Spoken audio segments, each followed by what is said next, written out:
Martins and Johnson, undefeated. What has it been like, at least in your capacity as a head coach the past year, working with Masai Ujiri, specifically how he's kind of pulled off these acquisitions from Kawhi to Marcus Gasol? Yeah, I mean, it's great working for him. He's set the goals very high for our organization, similar to what the goals that our staff and our players set. So that's good to be in alignment with where we're thinking, where we want to go. And you're right, he's put together a heck of a roster and some great players, and the blend is really good. So I've enjoyed working with him this year. Tim, towards the center.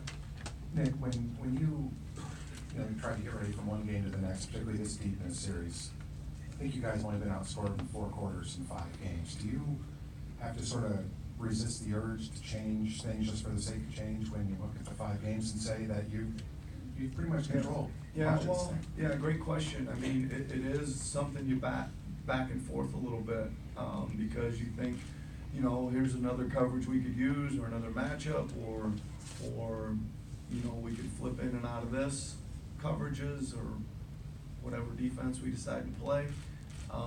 Or you just say, gosh, if we just would run down a few more 50-50 balls, or shoot a little bit better from 3, or take care of the ball, some tangible intangibles, do those just a little bit better, and you're probably good. And then you look at it and you say, geez, you only scored 106 points and you lost the game. 106 against these guys is pretty good. You should think, you got to score 107 or more, right? So it's a really good question, and you battle it back and forth of do you just kind of stick with what you've been doing and try to do it a little bit better, or do you try to break out a couple new things this late in the series? John, fourth row, I'm still debating. Coach, John Schumann, NBA.com. In the Milwaukee series, you seem to put an extra emphasis on your offense, and I think believing that execution on that end would help on the defensive end of the floor. Through this series, have you found one end of the floor to be more important than the other? Yeah, it seems like we haven't talked about it as much. You're right, in the Milwaukee series, I remember saying that about every other meeting like this that we had. And it is still critical because, again, the transition against these guys is so hard, right? You're really racing back. If you turn it over, you're in trouble. They're coming fast and usually dotting you with a 3 ball.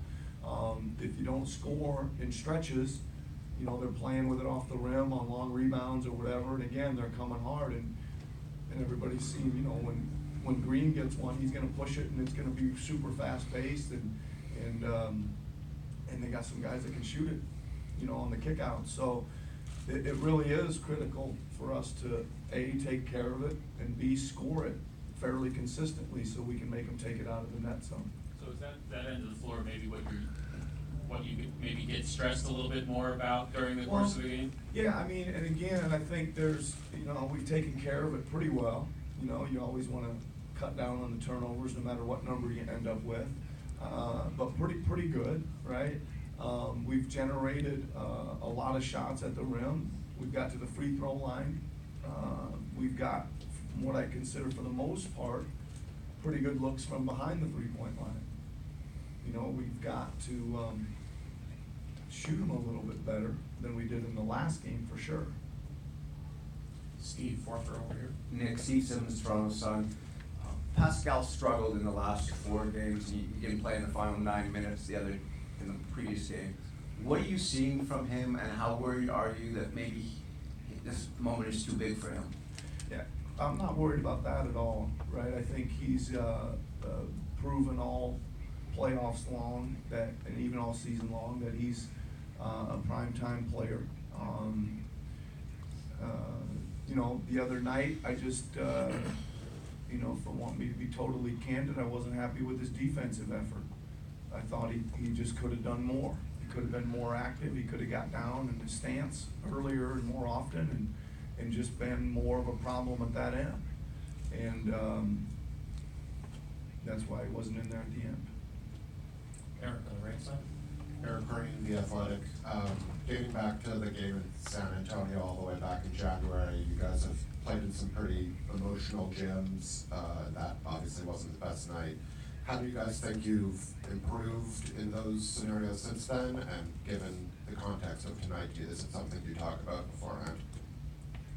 Thanks for bringing that night up, Eric. Appreciate that. Doors blown off down there. I haven't thought about that night much, Eric, but I do, the playoff games, we have had some up and down moments, as everybody has.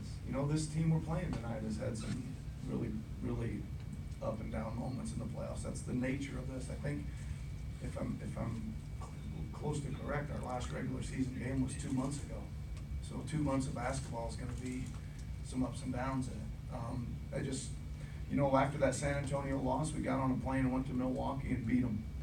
And we bounced right back, and that's what we normally do. That's what we've normally done in the playoffs, and this is a strong-minded, tough-ass group of guys, really is. And I'm looking forward to watching them play tonight. On your right again. Hi, Richard Wernicke from the National Post. You mentioned before the last game that coming out of game 2, you told the team we only got to take one in Oracle. Can you just elaborate on what message you were trying to get across to them when you said that? Yeah, I mean, I just, you come in there after a loss, and the importance everybody places on home court, and you really had a chance to grab a hold of the series, and all of a sudden you're even. They've considered it a huge triumph to come and get one of the two. They're 1-1 and got the momentum of the series. And just so it doesn't seem as disastrous as it may appear on the outside, you just try to calm down and say, hey, we just gotta get one. We gotta get one, that's all we gotta do. We know we can do that. And that's it. I'm not trying to, I don't say a whole lot after games. And some of it, we just say it to wrap it up and then get on with it, and we start looking at the film and really digging in the next day. Joe, over the right again. Joe Barton, The Athletic. For the last however many years, there's been a pursuit in the NBA for the super team. And by and large, those teams get here. You guys are not set up that way. You have one star, and then you've got really good players, deep role players. What does it mean to you to have gotten this far without the super team? And do you think, from a broader perspective, that this is kind of proof that across the league you don't have to chase those 2-3 stars to get to the stage? Well, it's not really my area, or putting together the team, or my thought process. My job is to take the team aside and Bobby put together, right, and try to get those guys to max out what they can do. Get them to play together, get them to play tough defense, get them to share the ball, and get them to handle adversity with some calmness and handle triumph with some calmness. And then you got to look at who you're playing, and you got to try to figure it out. You tell somebody today, I said, you look at these things and you say, Jesus, I don't know how we're going to beat these guys, and then you say, God, there's got to be a way we can figure it out. I mean, in 2 sentences you go from one end to the other, and that's what the job is. You got to respect how good the team is you're playing, because they are, how well coached they are, how tough it is to win these games, and then you got to prepare your guys the best you can, and let them go at it. Any other questions for Coach? All right, thank you. All right, enjoy the game.